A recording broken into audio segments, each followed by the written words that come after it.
نحمده ونصلي ونسلم على رسوله الكريم. بسم الله الرحمن الرحيم. وللآخرة خير لك من الأولى. صدق الله مولانا العظيم وبلغنا رسوله النبي الكريم. رب اشرح لي صدري ويسر لي أمري واحلل عقدة من لساني يفقهوا قولي. بآواز بلند سب حضرات ایک دفعہ مل کے آقا دو جہاں صلی اللہ علیہ وسلم کی بارگاہ کے اندر ہدیہ درود و سلام پیش کرتے ہیں. السلام علیکم یا رسول اللہ، السلام علیکم.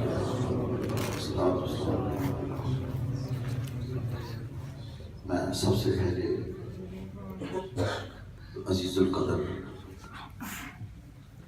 رضوان اور راحت کو دل کی عطا گہرائیوں سے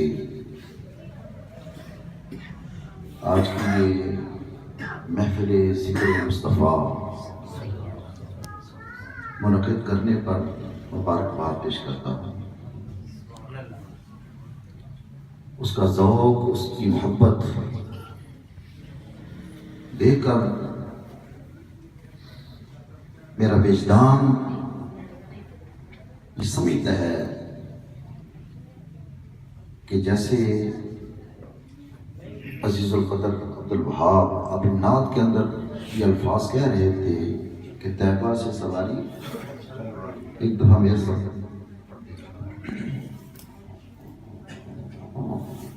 کوئی نہ مانے یہ اس کی مرضی،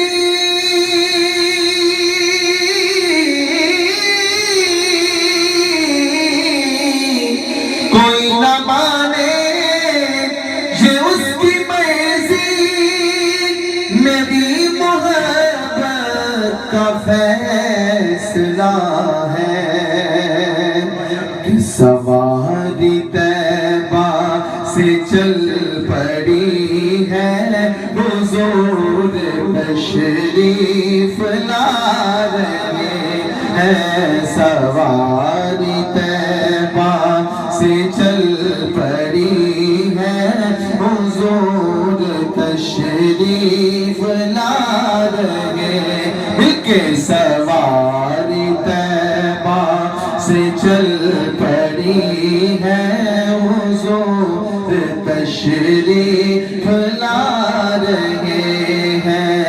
کچھ ایسا محسوس ہو رہا ہے حضور تشریف لا رہے ہیں.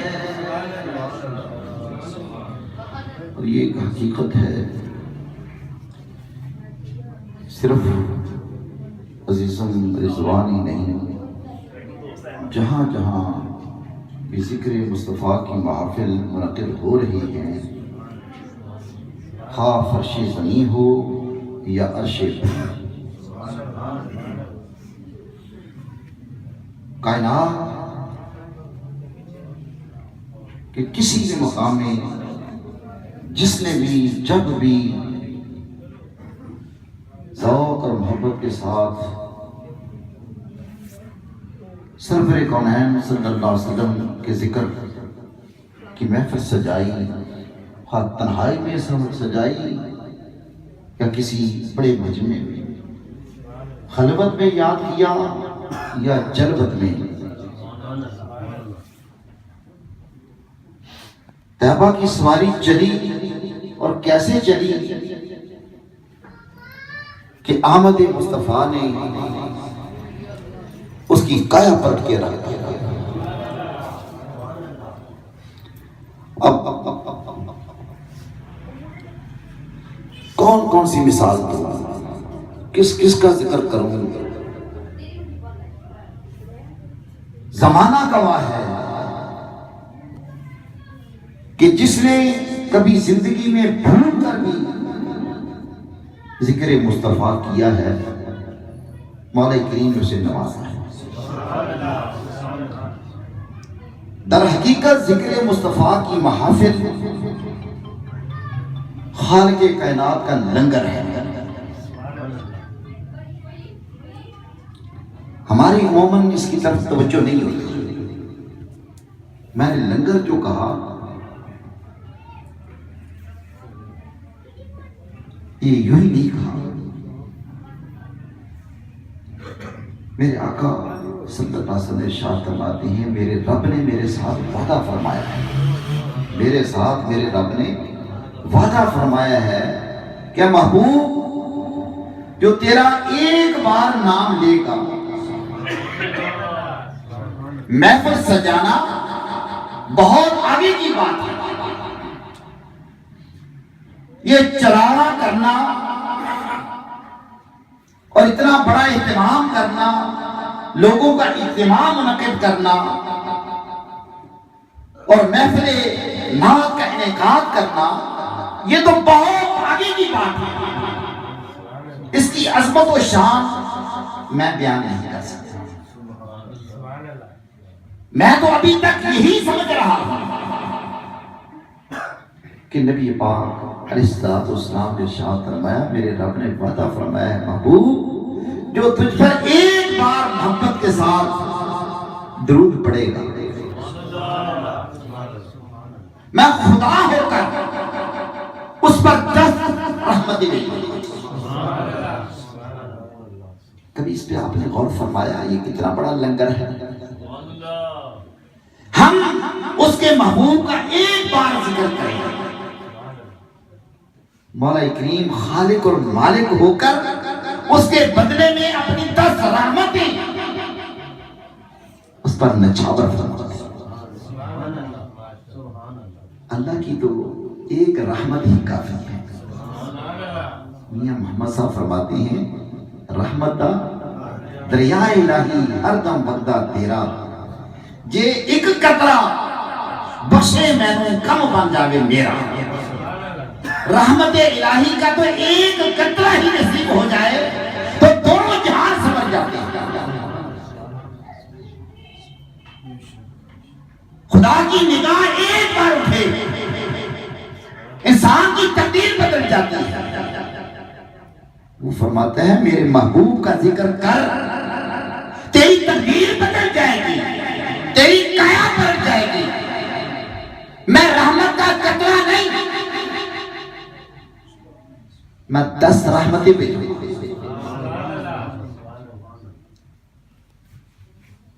10 تیرے گناہ معاف ہو جائیں گے، 10 نیکیاں تیرے اعمال نامے کے اندر میں لکھ دوں گا، 10 درجے تیرے بلند ہو جائیں گے. ایک بار ذکر مصطفیٰ کیا 40 فائدے ہوئے. رحمتیں بھی برسنا شروع ہو گئی، درجے بھی بلند ہونا شروع ہو گئے، اعمال نامے کے اندر نیکیوں کا لکھنا جانا شروع ہو گیا، گناہ مٹنا شروع ہو گئے. مجھے آپ بتا سکتی ہیں کہ جس محفل کے اندر اتنی بار درود و سلام پڑھا جا رہا ہو، اتنی حسین اور پرسوز نعتیں پڑھی جا رہی ہوں، اس محفل پر اللہ کی رحمتوں کی بارش نہیں برسے؟ اس محفل میں آنے والا خالی واپس چلا جائے گا، وہ محفل منعقد کرنے والا خالی رہے گا. جب ایک بار ذکر مصطفیٰ کرنے کی برکت سے مولا کریم اپنی رحمتوں سے نوازتا ہے تو جس محفل کے اندر اس طرح درود و سلام کی ڈھالیاں جھوم جھوم کر پیش کی جا رہی ہوں تو وہاں اللہ کی رحمتوں کی برسات ہوگی. اور جہاں اللہ کی رحمتیں برستی ہوں گی کیا خود مدینے والے کی نگاہ ہو محفل پہ نہیں پڑے گی؟ اور ایک نگاہ اٹھی صرف بخت نہیں سمجھے گا، دونوں جہاں سمجھ جائیں گے. تو ذکر مصطفیٰ کی محفل سے صرف گناہ نہیں مٹتے، صرف نیکیاں نہیں ملتی، اس لنگر کی وجہ سے رحمتوں کی بارش پڑتی ہے. آنے والا کسی نیت سے آئے, کوئی مراد لے کے آئے, مولا کریم سے محروم نہیں ہوتا. محبت کا جب ذکر کرتے ہیں دل جھوم اٹھتا ہے. ہجرت کی رات کو سیدنا صدیق اکبر رضی اللہ تعالیٰ عنہ اور حضور رحمت عالم صلی اللہ علیہ وسلم ہجرت کر کے مدینہ تشریف لے جا رہے تو راستے میں جھونپڑی تھی حضرت محبت کی. جھونپڑی تھی, ایک غریب نادار بکریاں پالتی تھی, اس کے سہارے زندگی گزر رہی ہے. آج وقت آ گیا کہ مولا کریم سے سرفراز فرمانا چاہ رہا ہے. کمری والے کی نکاح ہو گئی. رحمت حق بہانہ میں جو ہے آپ ابو بکر کو لے کر اس کی جھونپڑی میں تشریف لے آئے. یہ آقا کی سواری وہاں پہنچ جاتی ہے جہاں کوئی مخلص بیٹھا ہو, کوئی محبت والا بیٹھا ہو, محبت سلامت ہو, تو پھر وہ سواری پہنچ جاتی ہے. بہانہ کیا لگایا, فرمایا محبت سے میرے بڑی عورت ہے, اماں جان کوئی کھانے کی چیز ہے گھر میں؟ کملی والے کو کھانے کی ضرورت کیا تھی؟ ساری کائنات ان کا لنگر کھا رہی ہے, وہ تو نوازتے ہیں سب کو.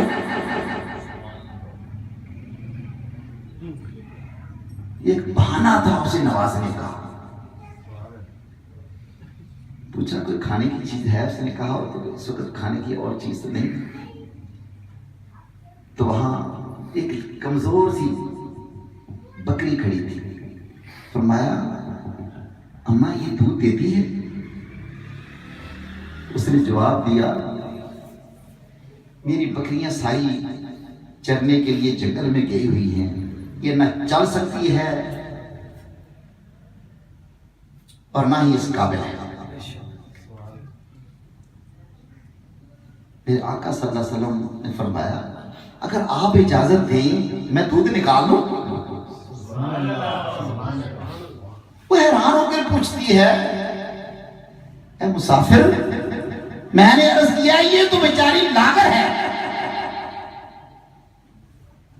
یہ بھی اس قابل ہی نہیں, عرصہ ہوا سو چکی ہے. آپ نے فرمایا تیری طرف سے تو کوئی رکاوٹ نہیں, اجازت ہے, آپ آگے تشریف لے آئیں. نبی پاک علیہ الصلوۃ والسلام نے بابت کو فرمایا کہ برتن لے آؤ. برتن لایا, حضور نے ہاتھ پھیرا, بکری ہاتھ پھیرا, بکری نے خود بہتی ٹانگیں کھول دی. حضور نے جب ہاتھ مبارک لگایا, بابت دور سے دیکھ رہی ہے,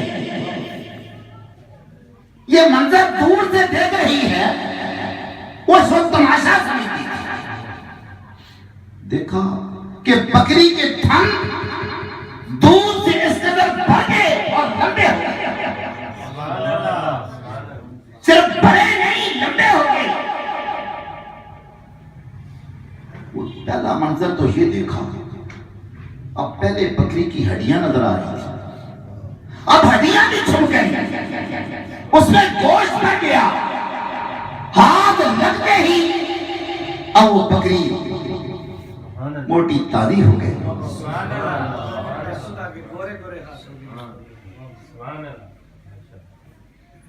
جب دودھ نکالنا شروع کیا, اپنی طرف سے وہ جو دودھ کا برتن لے کے آئی تھی, جب وہ بھر گیا فرمایا مجاز ایک اور لے آؤ. دوسرا لایا گیا, وہ بھی بھر گیا. تیسرا لے آؤ, وہ بھی بھر گیا. اب وہ لاتی جا رہی ہے اور برتن دور سے بھرے جا رہے ہیں. میں پوچھ سکتا ہوں آپ کو کسی کے گھر سے دودھ پینے کی ضرورت تھی؟ یہ دودھ پلانے آئے تھے، دودھ پینے نہیں آئے۔ یہ رحمتوں سے نوازنے آئے تھے، دودھ سے سارے برتن بھر گئے۔ فرمایا اماں جان اب اسے پینا شروع کرو۔ وہ خود بھی پی رہی ہے، صدیق اکبر نے پیا، خود پیا۔ فرمایا کوئی اور بھی برتن ہے؟ جتنے کر کے برتن تھے سارے دودھ سے بھر دیے اور تشریف لے گئے۔ جب شام کو بکریاں لے کے اس کا خاوند گھر پہنچا، اب پہلی نظر بکری پہ پڑی، وہی لاغر بکری جب اس پہ نظر پڑی حیران ہو گیا کہ بکری کو کیا ہوا۔ لمبے لمبے تھن، ابھی بھی دودھ سے بھری ہوئی، اسی طرح موٹی تازی، برتنوں پہ نگاہ پڑی، سارے برتن دودھ سے بھرے ہوئے، اور گھر کے اندر جو خوشبو تھی وہ آج تک خوشبو گھر میں پیدا نہیں ہوئی تھی۔ وہ حیران ہو گیا کہ آج وہ پہلے والا جاری نہیں۔ میں محبت سے پوچھتا ہے یہ معاملہ کیا ہے؟ اب محبت جو اپنی نگاہوں سے یہ سارا منظر دیکھ رہی تھی، اور روح مصطفیٰ جو ان آنکھوں سے دیکھا تھا وہ تو حیران تھی کہ اس کا نقشہ میں کیسے کھینچوں، اس کی تصویر کیسے کھینچوں۔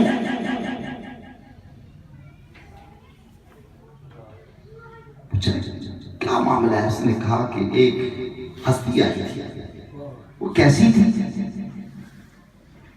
اس نے اپنے الفاظ میں، ان پڑھ تھی، اپنے الفاظ میں اس کا نقشہ کھینچا، اور شعراء نے اس کے کلام کو بڑی بڑی کتابوں میں شامل کر دیا، اور جو تعریف اس ان پڑھ عورت نے کی ہے روح مصطفیٰ کی، بڑے بڑے شعراء، فصحاء، بلغاء ان کی الفاظ کی ہوا تک بھی نہیں پہنچ سکتے۔ جو آنکھوں کا نقشہ کھینچا، رخسار مبارک کا نقشہ کھینچا، آنکھوں کا جس اور زلفوں کا نقشہ کھینچا، وقت نہیں کہ میں اس کی تفصیل بیان کروں۔ بہرحال بے چین ہو گیا، دل نہیں چاہتا کہ میں یہاں بیٹھوں، دل چاہتا ہے اب میرا دل یہ مجبور کر رہا ہے چل اس کی تلاش میں نکلے، مجھے اس کے پاس لے چل۔ ہر چیز بھول گئی، سیدھا مدینے پہنچے اور قدموں میں گر پڑے، اور زبان پر جاری ہو گیا اشہد ان لا الہ الا اللہ واشہد ان محمد رسول اللہ۔ بن دیکھے فدا ہے ہر کوئی، دیدار عالم کیا ہوگا؟ اس نے دیکھا نہ تھا، صرف خوشبو ہی محسوس کی تھی، اسی خوشبو نے مجبور کر دیا۔ جہاں آقا کی معمولی سی نسبت ہو جائے اس کی کایا پلٹ دیتی ہے۔ آج اس ام محبت کا نام ایک عام عورت نہیں، اللہ تعالیٰ کے مقرب ترین اولیاء کرام کے اندر نہیں، صحابہ کی اعلیٰ فہرست کے اندر اس کا نام شامل ہو گیا۔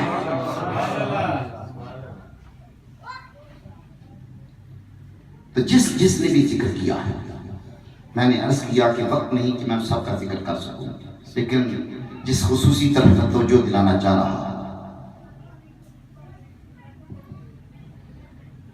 سنا پہلے بھی ہوگا آپ نے، لیکن دل چاہتا ہے کہ مختصر ترین الفاظ میں محض اشاروں کے ساتھ ہی تھوڑا سا ذکر ایسی ہستی بھی کبھی کرتے چلے جس ہستی نے حضور کو دیکھا نہیں، حضور کے دور میں نہیں ہوئی، آپ سے 1000 سال پہلے وہ ہستی نے حضور کا ذکر کیا، ذکر سنا اور اس کی زبان پر ذکر ہوا۔ مولا کریم اس پر کیا کرم فرمایا ہے، اور وہ ہستی کس کی ہے؟ وہ ہستی وہ ہے جس کا نام لینا بھی اب قرآن کہلاتا ہے، جس کا نام بھی قرآن بن گیا. اس نے ذکر مصطفیٰ کیا، خدا نے اس کے ذکر کو قرآن میں شامل کر دیا. تو میرے محبوب کا نام لے، ہم تیرا نام قرآن میں شامل کر دیتے ہیں، تیرے نام کو کلام الہی کا حصہ بنا دیتے ہیں. ذکر مصطفیٰ انسان کی تقدیر کو بدل دیتا ہے. اور وہ ہستی ہے ایک تبا بادشاہ گزرا ہے. تبا بادشاہ گزرا ہے. اور یہاں عرض کرتا چلوں کہ تبا کافی یمن کا جو بھی بادشاہ ہوتا تھا اس کا لقب تھا تبا، تو کافی تبا ہوا. لیکن سب جتنے بھی وہ بادشاہ گزرے ہیں ان کا نام قرآن میں تو کیا اب دنیا جانتی نہیں، کسی کو کی خبر نہیں. لیکن ان میں سے صرف ایک بادشاہ ہے تبا، اسے تبا اول بھی کہا جاتا ہے. صرف ان تمام بادشاہوں میں سے اس تبا کا نام آج بھی قرآن حکیم کے اندر محفوظ ہے. اور اس کی وجہ کیا ہے؟ باقی کے نام غیر محفوظ ہیں، اس کا نام قرآن کے اندر شامل کر لیا گیا. جو ذکر سے دور ہے وہ دور ہے، اور جس نے ایک بار بھی حضور کا تصور کیا، مولا کریم نے کیا کرم فرمایا، اس کی کیسی تقدیر بدلی. کیا پہلے بادشاہ تھا، اب دونوں جہانوں کی سربراہی سے نصیب ہو گئی کہ قرآن کے اندر اس کا نام شامل ہو گیا. اس کا مختصر تھوڑا سا ذکر کرتے ہیں. نبی کریم علیہ السلام سے تقریباً 1000 سال پہلے تبا بادشاہ ہو رہا ہے. اور اس بادشاہ کی حکومت کہتے ہیں کہ پوری دنیا پر ہوئی، پوری روئے زمین پر اس کی حکومت ہوئی. فتوحات ہی فتوحات کرتا تھا، بڑا جابر قسم کا بادشاہ تھا. اب اسی فتوحات کے حوالے سے ہی یہ چلتا چلتا یمن سے مکہ پہنچا. اور جب مکہ پہنچا تو اس کے ساتھ لشکر جرار کے علاوہ جہاں بھی جاتا تھا، کیونکہ پوری روئے زمین کے اندر یہ فتوحات کا سلسلہ قائم کیا ہوا تھا. بعض نے 400 لکھا ہے، لیکن بعض نے 4000 کا لفظ بھی بولا ہے کہ 4000 علماء بھی اس کے ساتھ رہتے تھے. اور وہ علماء تھے جو آسمانی کتابوں کے سارے عالم تھے، پہلے انبیاء کرام کی تعلیمات سے بھی واقف تھے، اور پہلی کتابوں کے اندر جو نبی آخر الزمان صلی اللہ علیہ وسلم کی علامات بیان کی گئی تھی ان کے بھی وہ حافظ تھے. انہوں نے اپنی کتابوں میں پڑھا تھا کہ مکہ کون سی جگہ ہے، مدینہ میں کیا ہوگا، یسرب میں کیا ہوگا. اتفاقاً جب چلتے چلتے وہ مکہ پہنچا، اس کی داستان ذرا لمبی ہے، وہ اس وقت بیان نہیں کر سکتا. تو مکہ کے اندر اس کا ایک معاملہ ہوا تھا جس کی وجہ سے مولا کریم نے ذکر مصطفیٰ کی برکت سے اسے شفا عطا فرمائی. کیونکہ پہلے اس نے کعبے کو گرانے کا ارادہ کیا، ظالم تھا، جابر تھا. اور لائٹ چلاؤ یار. درود پاک پڑھ لیں. رضوان ہے.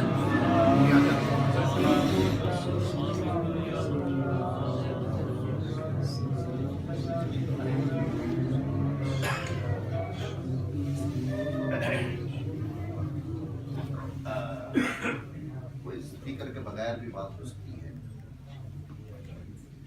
پہلے اس نے خانہ کعبہ کو گرانے کا ارادہ کیا، لیکن جو ہی اس کے ذہن کے اندر یہ خیال پیدا ہوا، اس کے سر کے اندر اتنا شدید درد پیدا ہوا.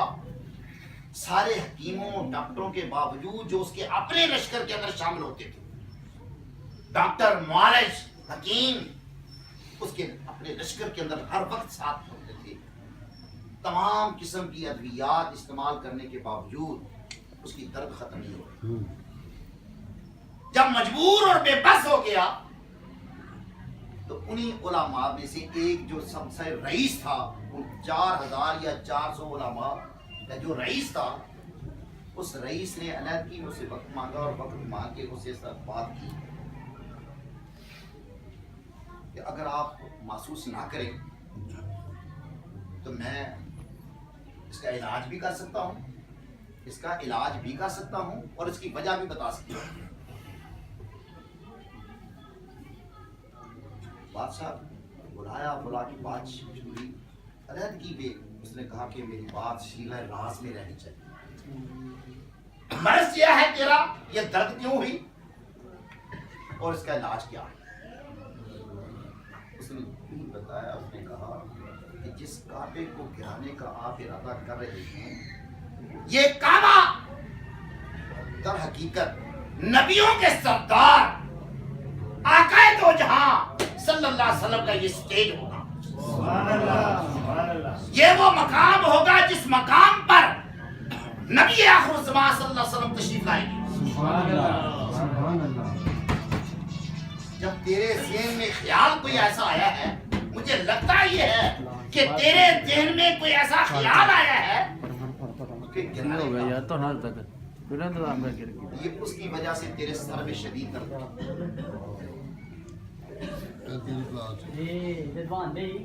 اس کا علاج یہ ہے کہ معافی مانگ. جو ہی اس نے یہ الفاظ کہے، کیونکہ مجبور تھا، بے بس تھا، لا علاج ہو چکا تھا، جو ہی اس نے معافی مانگی درد ختم ہو گیا. سبحان اللہ.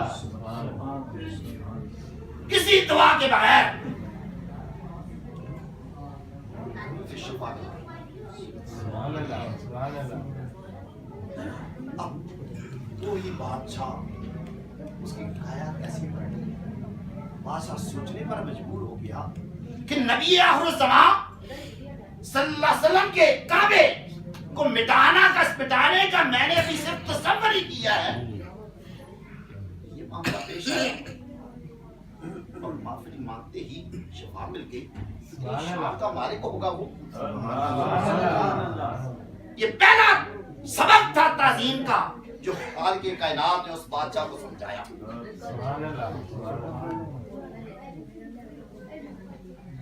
پہلے گرانا چاہتا تھا آپ کی اطلاع کے لیے، پھر اس نے خصوصی ایک غلاف تیار کروایا، خانہ کعبہ پر چڑھایا. پہلا یہی بادشاہ ہے جس نے سب سے پہلے خانہ کعبہ پر غلاف چڑھایا. یہ نبی آخر الزمان صلی اللہ علیہ وسلم کے نام کی برکت تھی کہ اس کی کایا پر غلاف چڑھایا. اور بعد نے زیادہ غلافوں کا بھی ذکر کیا. بہرحال وہاں سے جب رخصت ہوئے مدینہ منورہ پہنچے، اس وقت جو مدینہ تھا، جن دوستوں نے ابھی مدینہ دیکھا ہوگا، زیارت کی ہوگی، یہ آج تو وہاں رونقیں لگی ہوئی.